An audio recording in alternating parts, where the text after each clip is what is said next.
열왕기상 18장 1절로부터 우리 15절 말씀 같이 읽었습니다. 가서 아합에게 보이라, 이 제목으로 함께 하나님 말씀 나누겠습니다. 우리는 신앙생활을 하면서 우리 주변에 있는 사람들과 혹은 믿지 않는 사람들과 우리 자신을 비교해 볼 때가 있습니다. 왠지 그럴 때마다 나만 힘들고 어려운 일을 도맡아 하는 그런 생각이 들 때가 있죠. 나는 왜 이렇게 힘든 일만 할까? 나는 왜 본전도 못 찾는 일에 내 자신의 시간과 재정과 나 자신의 어떤 에너지를 쏟고 있을까? 다른 사람들은 그렇게 힘들지 않게 편하게 교회 다니고 또 신앙생활이라는 것을 할 텐데 나는 굳이 전변에 나서서 어려운 짐을 짓는 것 같고 또 나는 또 내 가정에 충실하지도 못하는데 혹은 나는 내가 하고 싶은 일을 부인하면서 손해보면서 살아가는데 다른 사람들은 별로 그런 것 같지 않은 그런 모습을 볼 때마다 나는 왠지 이 본전 생각이 나기도 하고 과연 내가 이렇게 하는 게 맞나? 굳이 내가 이렇게 할 필요가 있을까라는 의구심을 들 때가 혹시 찾아오는지 모르겠습니다. 여러분 오늘 이렇게 생각할 수 있는 사람이 바로 어쩌면 오바댜가 아닐까 저는 생각을 하게 됩니다. 북이스라엘은 당시 하나님을 섬기지 않는 그 정권이 들어와서 이세벨이라는 여자와 함께 믿는 수많은 선지자들과 성도들이 고난을 받고 여호와의 종교는 점점 그 땅에서 자취를 감춰가고 있었습니다. 그럼에도 불구하고 오바댜는 그 선지자들을 100명씩 숨겨서 50명씩 굴에 숨겨서 자기 개인적으로 자기 어떤 생명을 걸고 그들에게 떡과 물을 먹이며 그들의 생존을 몰래 보살펴 주었습니다. 이와 같은 사람들이 여러분 이 땅에도 많이 있기를 간절히 바랍니다. 악한 날, 환난할 때에 믿음의 사람을 지키고 교회를 후원하고 또한 자기에게 주신 그 궁궐 대신이라는 직분을 이용하여서 최대한 자기가 할 수 있는 그 모든 상황 속에서 하나님의 사람들과 목회자들을 섬기는 그런 일들을 하는 오바댜, 그런 오바댜 같은 귀한 우리 집사님들과 성도들이 정말 많이 있기를 바랍니다. 오늘 때는 여러분 18장 1절에 보게 되니 이젠 엘리야가 하나님의 보내심을 받아 다시 아합 앞에 서야 할 때가 되었습니다. 1절 보니까 많은 날이 지났다고 하죠. 이 갈멜산에 불이 떨어지고 많은 일이 지났습니다. 제3년이 되었음에도 불구하고 여전히 이세벨은 등등하고 북이스라엘은 하나님께 돌아오는 일을 찾기 어려웠습니다. 불이 떨어져도 여러분 이렇게 이세벨은 존재합니다. 이걸 통해서 우리가 알 수 있는 것은 한두 번의 은혜로 어쩌면 우리가 근원적인 변화가 있기를 기대해서는 안 된다는 사실이죠. 하지만 제3년이 지나서 엘리야는 다시 하나님의 소환을 받습니다. 부르심을 받는 거죠. 그래서 아합에게 가서 보이라라고 말합니다. 내가 비를 지면에 내릴 것이다. 비를 거둘 때도 있으셨지만 비를 내리실 때도 있습니다. 그 권한이 오직 예수 그리스도께 우리 하나님께 있음을 우리 믿습니다. 이 땅을 살리시는 이도 하나님, 이 땅을 내버려 두시는 이도 거두시는 이도 하나님이십니다. 살리는 이와 또한 거두시는 이, 내버려 두시는 이가 하나님이시라는 것입니다. 그래서 하나님은 그 비를 거두어 가시기도 하지만 또 비를 다시 내리시기도 하시죠. 비를 다시 내릴 때 그냥 비를 내리면 되는데 굳이 아합에게 가서 비를 내리겠다고 이제 엘리야를 보내게 되는 것입니다. 엘리야는 이 땅에 보냄을 받은 하나님의 손가락과 같습니다. 성도는 이 세대에서 보내심을 받은 하나님의 전광판입니다. 전도지입니다. 하나님이 하시고자 하신 일들을 알리는 그런 홍보지와 같습니다. 그래서 이제 아합에게 나타나서 이제 하나님께서 기근을 거두시고 다시 비를 내리시겠다라는 말씀의 종으로 보내심을 받게 되었습니다. 그렇지만 이 일은 엘리야에게도 목숨을 걸어야 될 일이었습니다. 그래도 아합이 당시의 왕 아니었습니까? 이세벨의 등살에 이겨서 그는 우상을 섬기는 그런 악한 왕이었죠. 그의 아이덴티티는 하나님을 대적하고 하나님을 싫어하시는 우상을 섬기는 그런 왕이었습니다. 그러니 왕 앞에 선다는 것은 그 배후에 이세벨이 칼날을 피할 수 없는 그런 위험 속에 나가는 것이죠. 우리는 기억해야 합니다. 복음이 좋은 것이고 하나님이 살아계시고 나는 그 예수님을 믿는다. 신앙 고백할 수 있습니다. 그러나 이 세상에 전면으로 나서 하나님의 복음을 전하고 예수 그리스도 통로로 쓰임 받는다는 것, 이것은 희생과 대가가 지불되어야 될 상황이기도 합니다. 이때 이제 아합 앞에 이제 엘리야는 이제 나아가게 되죠. 그때 이제 성경에 오바댜라는 사람이 등장합니다. 3절 보니 아합이 왕궁 맡은 자 오바댜를 불렀으니 이 오바댜는 여호와를 지극히 경외하는 자라고 했습니다. 하나님을 경외하는 자. 아합의 시대에 여러분 그 세움받은 사람들도 다 아합 같은 사람들이 세워졌겠죠. 하지만 하나님은 그 정치 현장에 그 궁궐 대신 안에 오바댜라고 하는 하나님을 경외하는 자를 세우게 하셨습니다. 이것은 참으로 아이러니합니다. 아합 같은 사람들만 가득했을 것 같은 그 궁궐 대신과 왕궁 안에 오바댜라고 하는 정말 신실한 신자가 서 있는 것이죠. 오늘날에 있는 이 정치 세계와 또한 경제인들, 이 세상에 영향력 있는 그런 하나님의 사람들이 있는데 그 사람들 중에 하나님은 우리 예수 그리스도를 진심으로 섬기는 하나님을 두려워하는 경외하는 자, 바로 성도들을 곳곳에 배치했음을 우리는 알아야 합니다. 또 우리가 기억해야 될 것은 우리 성도님들이 그런 사람들 되길 원하고 우리 자녀들이 오바댜 같은 하나님의 세움을 받는 그런 지체들이 되기를 저는 기도합니다. 그는 궁궐 안에 있으면서 하나님을 섬기며 또한 왕궁의 일을, 궁궐 대신의 일을 감당했습니다. 그는 어떤 사람이냐 했더니 4절에 보니까 이세벨이 여호와의 선지자를 멸할 때에 그 악한 여왕 그 이세벨이 여호와의 선지자들을 다 순교당하게 할 때에 자기가 스스로 재정과 그 모든 권한을 목을 걸고 100명씩 가지고 50명씩 굴에 숨겨서 떡과 물을 먹였던 그런 믿음의 사람입니다. 많은 사람들이 입으로는 하나님을 믿는다고 하지만 자기가 손해되는 일은 결코 안 하려고 합니다. 자기의 시간, 물질, 또한 자기가 어떤 조금이라도 여러분 불이익을 당한다고 생각을 한다면 믿음을 언제든지 현실적 가치 내버릴 수 있는 것, 그것이 바로 인간의 약함입니다. 인간의 또한 약함입니다. 하지만 오바댜는 자기가 하나님을 경외하는 자이기 때문에 그 선지자들, 하나님의 말씀을 맡았던 종들을 살리기 위하여 그는 이와 같은 일을 하였습니다. 궁궐 대신 왕의 어떤 농목을 먹고 살아가는 국가의 어떤 재정으로 월급 받고 살아가는 사람으로서 왕의 명령을 어기는 것이 되겠죠. 또한 이것은 몰래 행하는 것이기에 자기의 목을 걸고 하는 일이었습니다. 하지만 그는 두 가지 중에 선택을 해야 되는 선택사항에 있었습니다. 내가 이 땅에서 하나님 왕의 명령을 받아 또한 나라의 일을 돕는 공직자인 그런 왕궁의 대신인데 궁궐 대신인데 그래서 왕의 명령을 따라야 되는 게 먼저 있는데 또 다른 것은 내가 하나님의 자녀로서 하나님 나라의 시민으로서 하나님의 말씀의 법과 그가 기뻐하시는 일을 순종해야 되는 그런 우리 성도의 삶이 또 있습니다. 왕의 사람이냐 성도냐 하나님의 자녀냐 이 두 가지 국민으로서 이 땅에 속한 국민이면서 또한 하나님 나라의 국민이요 아합 왕의 신하이면서 하나님의 종으로서의 삶을 사는 것. 이 두 가지가 그 오바댜에게 주어진 것이죠. 이것이 오늘 세상을 살아가는 성도들의 이 직업 소명과도 연결이 됩니다.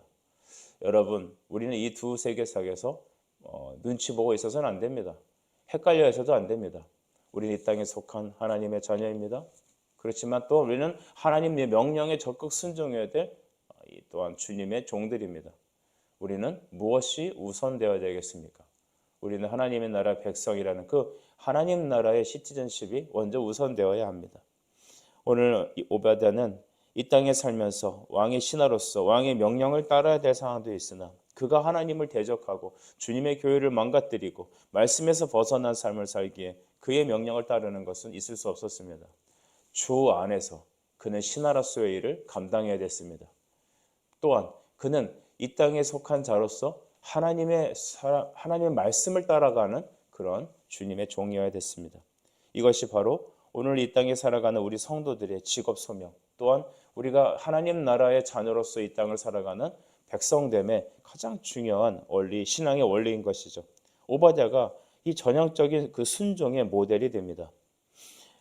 아합은 오바댜에게 다음과 같은 명령을 내리죠.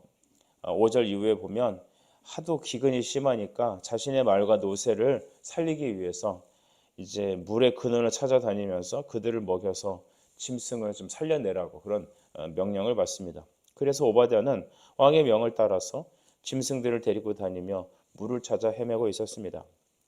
그러다가 7절에 보니까 오바댜가 길에 있을 때 엘리야가 그를 만나게 되었습니다. 길을 가던 중 그는 하나님의 사람 엘리야를 만났죠. 그런데 여기 엘리야라고 명찰은 붙여 있지 않지만 오바댜는 그가 듣던 바 하나님의 사람, 주님의 종, 바로 엘리야였다는 사실을 깨닫게 됩니다. 그는 엘리야에게 인사를 하며 내 주께서 말하기를 엘리야가 여기 있다 하라 라고 하는 말을 듣게 되죠. 엘리야여 정말 당신이십니까? 그러니까 그래 내가 여기 있다고 너는 지금 가서 너의 왕 주군인 아합에게 말하거라라는 겁니다. 이런 또한 사명이 오바댜에게도 주어지죠. 당시 이것은 여러분 굉장히 위험한 일이었습니다. 목숨을 거는 것이었죠. 우리가 가끔 사극을 보게 되면 영모에 가담하거나 또한 어떤 정치적인 희생양으로서 이 삼족이 멸하는 그런 일들을 겪지 않습니까? 당시 어떤 정상적인 왕이 아니었던 아합과 그 뒤에 있는 우상숭배 귀신의 여자였던 이세벨은 그의 어떤 마음의 감정이 조금이라도 상하게 되면 바로 오바댜는 그가 감당하고 있는 그런 직분을 빼앗길 뿐만 아니라 목숨조차 부지할 수 없는 살얼음을 걷는 것 같은 그런 정치 현생을 겪고 있었습니다. 그래서 그는 다음과 같은 상황을 자기에게 매겨죠. 왕이여 엘리야여 10절 이후에 보면 당신이 아시다 바처럼 바로 아합은 사람을 찾고 있습니다. 당신 엘리야를 수많은 군대를 동원하고 수많은 나라 사람들이 당신을 찾고 있었습니다. 근데 당신이 어디 있는지 알지 못했다고 합니다.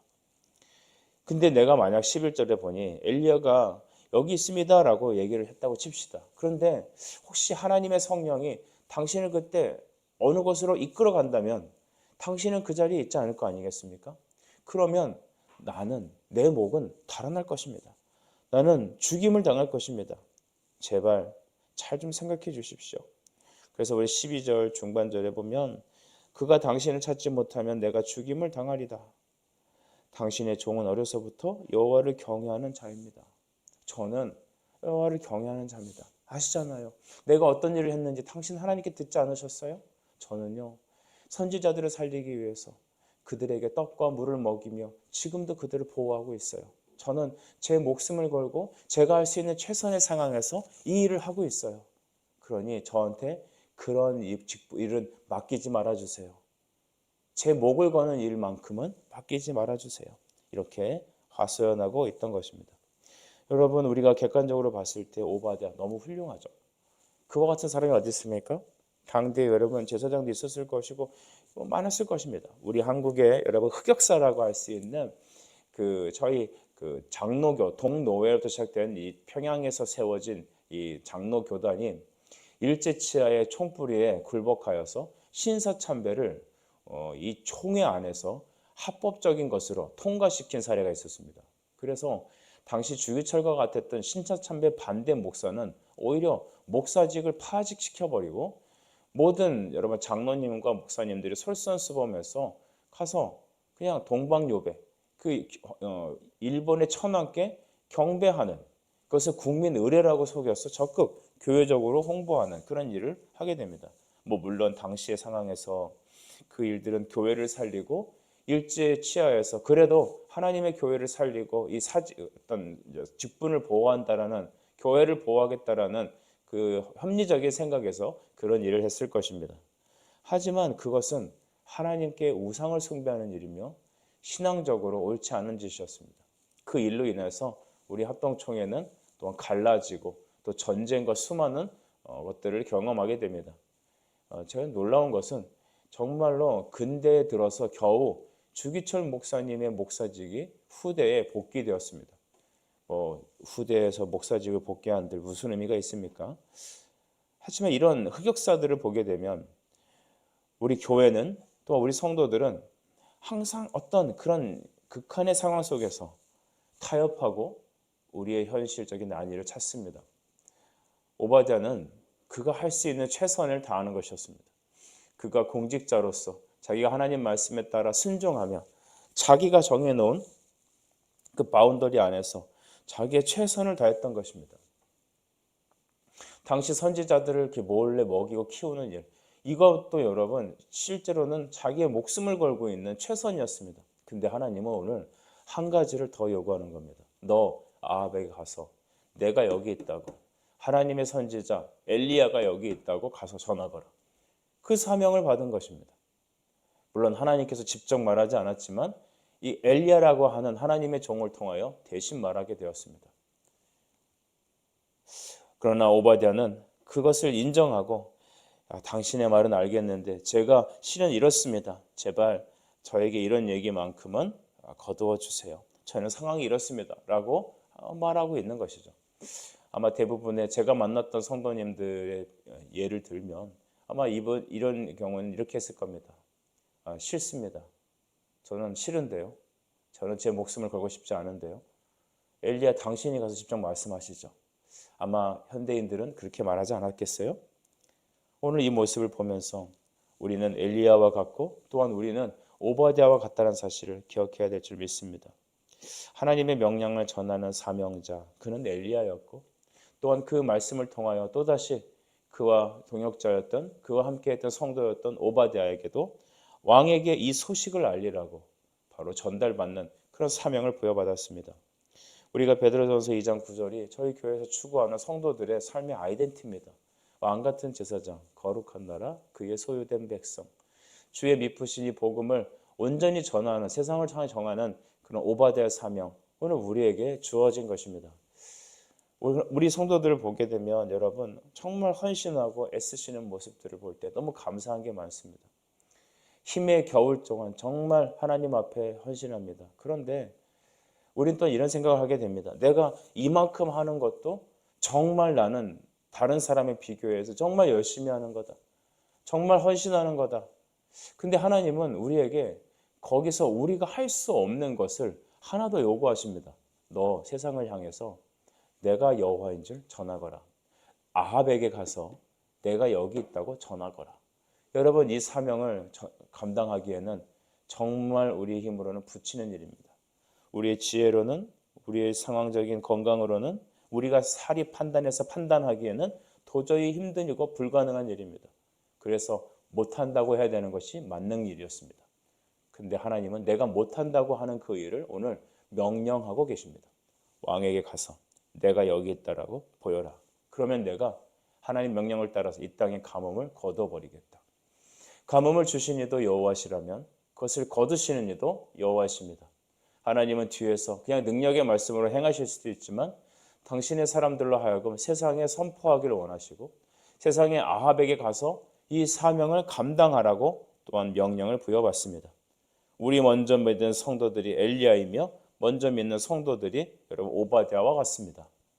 우리의 상황을 봤을 때 이 일은 오바댜가 지금 꺼리는 것처럼 내가 가서 왕에게 말하는 것이 옳지 않고 이것은 내가 할 수 없는 일이고 내 능력 바뀌고 나는 목숨을 걸어야 되는 얘기고 그런 것이죠.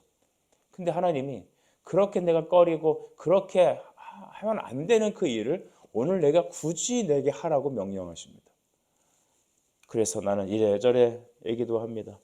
저도 우리 설교 때 많이 예화를 든 내용이기도 한데 어떤 분들이 여러분 특송하는데 주님 내가 여기 있사오니 나를 써주소서 나를 보내소서라고 하는 그 가사가 참 부담스럽다는 겁니다. 또 우리가 말씀은 또 잘 들어갔고 또 우리가 하나님 말씀대로 입으로 뱉으면 또 거기에 대해 순종해야 된다는 생각이 있다 보니까 나를 보내소서 하니까 나를 진짜 하나님이 보내시면 어쩌지? 나를 진짜 아방에게 보내면 어쩌지? 그래갖고 나를 보내소서 할 때는 그 가사에 침묵하는 겁니다. 남들이 부르면 그래 저 사람들 저 집사가 말했으니까 저 집사가 하나님 보내시겠지. 나는 여기 그냥 내가 할 수 있는 요만큼 있어야지. 여러분 그거는 오버데이 태도가 아니죠. 여러분이 정말 지금까지 하나님 앞에 예배하시고 여러분이 할 수 있는 그 범주 안에서 정말 헌신하는 것 주님이 다 아십니다. 근데 주님이 우리가 정말 할 수 없는 그 일을 요청하십니다. 너 아합에게 가서 말하거라. 네가 그렇게 두려워하고 그렇게 말하면 광야가 깨질 것 같고 그렇게 어려운 그 일 정말 내가 하고 싶지 않은 그 일을 하나님께서 오늘 우리에게 말합니다. 그러니까 주변에서도 목회할 때 주변 사람들이 혹은 또 우리 근전의 가족들도 이렇게 말할 수 있습니다. 송 목사님, 당신은 그렇게 똑똑한 게 아닙니다. 그렇게 하면은 성도들이 싫어합니다. 왜 자꾸 성도들한테 이게 부담을 주십니까? 제 안에 이런 말과 이런 마음과 또 제 주변에 저한테 이런 얘기를 하는 분들이 가까운 사람들이 또 특별히 많습니다. 아, 송 목사님, 당신 그동안 그래갖고 당신 목회가 그렇게 화려했습니까? 그런 거 요즘은 그렇게 목회하면 안 됩니다. 사람들이 싫어하는 것은 시키지 말아야 돼요. 사람들이 부담스러워하는 거는 그렇게 자꾸 강요하면 안 돼요. 여러분, 제가 제 생각대로 강요하는 게 아니죠. 저는 주님의 종입니다. 하나님 말씀을 듣고 성도들이 마땅히 행해야 된다고 생각하는 게 있으면 그걸 기도해보고 또한 그들에게 권하고 또한 그들에게 말씀을 선포해야죠. 때로는 저도 모르게 아주 강한 선포가 나올 때가 있습니다. 그거는 하나님께서 그렇게 하라고 하신 거죠. 근데 그런 선포를 하고 그런 요청을 하고 난 다음에 제 한쪽 마음에는 이런 생각도 들어요. 아, 내가 너무 과했나? 아, 내가 이렇게 해서 저 성도가 마음 상하면 어떡하지?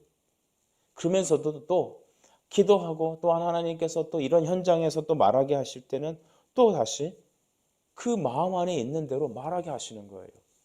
엘리야, 그는 오바댜가 어떻게 순종했는지 몰랐겠습니까?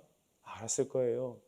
그는 당시 어떤 사람들보다 어떤 궁궐 대신보다 가장 탁월하게 하나님 앞에 섬겼던 그런 모범이 되는 사람일 겁니다. 잘하고 있는 그 사람에게 가서 하나 더 얘기하는 겁니다. 그 사람이 어쩌면 이 일을 통하여 부담스러워할 것이고 지금까지 하고 있는 그 선지자 케어 사역도 어쩌면 중단해야 되는 상황도 있을지 모르겠습니다. 혹시 다른 교회로 옮길 수도 있을지 모르겠습니다. 그가 하고 있는 사역을 그만둘 수 있을지 모르겠습니다. 그러나 엘리야는 하나님의 명령에 따라 선언한 것입니다.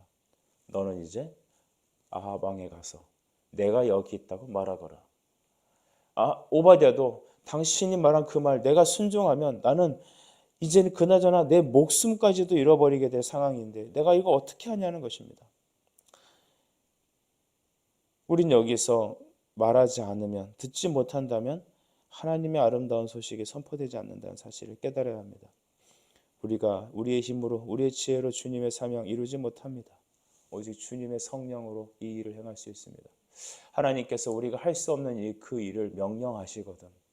우리가 우리의 한계라고 생각하는 그 일 이상을 주님께서 명령하고 요구하시거든. 하나님께서는 다음과 같은 우리를 향한 계획이 있다는 것을 기억하십시오. 내 능력을 뛰어넘는 하나님의 일을 나를 통해서 행하실 것이다.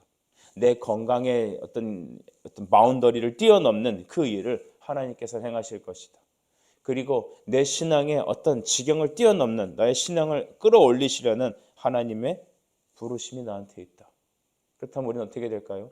나의 지식으로, 나의 경험치로, 나의 생각으로 주님의 일을 하는 게 아니라 하나님이 주신 능력으로, 주가 주신 지혜로, 주가 주시는 동역자들로, 하나님이 주시는 그 믿음으로, 기도라는 그 능력으로, 말씀의 방패와 말씀의 검으로, 기도의 검으로 우리가 그 세상을 향한 아합을 향한 선언이 그 앞에 선 사역이 시작되어야 됩니다. 일단 시작합시다. 눈 감고 질릅시다. 이렇게 말하면 여러분 아마 저와 성향이 다른 분들은 계획이 서 있어야지, 구체적인 상황이 있어야지 라고 말할 겁니다. 물론 구체적으로 계획하고 어떤 일을 준비해야 합니다. 예산도 준비해야 됩니다. 하지만 하나님의 일이 그렇게 우리가 똑똑한 생각으로 준비해서 다 되는 것 거의 없습니다. 우리가 준비하고 계획하되 우리의 걸음을 인도하시는 이가 여호와심을 여러분 믿습니까? 우리가 준비한 그것을 갖고 하나님은 쓰시기도 하시지만 하나님은 우리에게 이해할 수 없는 그런 우리의 지경을 뛰어넘는 우리 한계치를 뛰어넘는 그 일을 오늘 말하고 있는 겁니다. 우리의 상황의 임계점은 우리가 생각하는 물이 끓는 100도가 아닙니다. 하나님의 임계점은 무한대입니다. 하나님의 임계점은 하나님이 정하신 그 타임이고 하나님이 정하신 그 때입니다. 그러므로 지금은 은혜 받을 때이고 지금은 구원의 날인 줄 믿으시기 바라요. 우리 성도들은 사도행전적 교회를 이루시길 축복합니다. 내가 할 수 있는 직업, 내가 짜는, 내가 경험한 나의 생각 안에 틀 안에 있는 것, 그것을 뛰어넘게 하시려고 하나님은 오늘 오바댜에게 왕 앞에 가서 말하라고 명령하셨습니다. 명령하시는 이가 하나님이시라면 오늘 우린 그 말에 순종합시다. 어떤 불이익이 있을지 모르겠습니다. 내가 경험하지 못한 그 일을 주님이 요구하셔서 우리는 갈팡질팡할 수도 있습니다. 혹은 내가 갖고 있는 재물, 내가 갖고 있는 신앙, 내가 갖고 있는 어떤 영적 지식들, 내가 경험했던 그런 인생의 경험들, 그걸 뛰어넘는 일을 주님이 지금 요구하시는 겁니다. 너는 아합에게 설하라는 겁니다. 내 생각에, 그동안의 경험치에, 그동안의 모든 것을 비웠을 때 하나님의 영향은 말도 안 되는, 목사가 여러분에게 주는 그런 사역적 제안은 정말로 말 얼토당토하지 않는 그런 일이라 할지라도 하나님이 계획하시고 하나님께서 명령하시는 것은 하나님이 행하십니다. 재정적으로, 상황적으로, 어떤 건강적으로, 우리의 한계점, 우리의 어떤 유한한 환경, 하나님은 그것을 뛰어넘게 하시는 것이죠. 오늘 하나님은 우리 교회가 기적이, 상식이 되는 교회로 이끌어 주실 겁니다. 세상에서 말하는 기적이, 세상에서 말하는 말도 안 되는 그 일을 하나님께서는 상식으로 해결하시고 하나님께서는 주님의 권능으로 이루셔서 주가 영광 받으시고 여러분은 그 이루시는 은혜를 누리는, 영적 부흥을 누리는 그런 기쁨의 신앙생활로 여러분의 신앙을 좀 더 날마다 끌어올리시는 그 하나님께서 여러분을 통하여 영광 받으실 것을 하나님께서는 요구하고 계시는 것이죠. 가서 아합에게 보이라. 여러분 어떻게 하겠습니까? 순종하는 자는 복을 누릴 것입니다. 불순종하는 자는 그 수준에 머물러 있을 것입니다. 그 기로에 우리가 서 있음을 기억하고 순종으로 하나님께 영광을 돌리는 우리 모두 성도들 되시길 주의 이름으로 축복합니다. 기도하겠습니다. 하나님 아버지, 우리 앞에 놓인 이 두 가지 길, 내가 그동안 섬기고 헌신하고 노력했던 그 수많은 일들 하나님은 다 하시는데 하나님은 내게 또한 내가 할 수 없는 그 일을 하나 더 명령하시니 아합에게 설하는 것입니다. 우리 성도들이 이 주의 부르심에 아멘하고 뛰어들 때 주께서 우리의 길을 여시고 우리의 공급자 되시고 우리에게 역사하시는 하나님이심을 깨닫는 우리 모든 복된 귀한 성도 되게 하여 주옵소서. 예수님의 이름으로 기도드립니다. 아멘.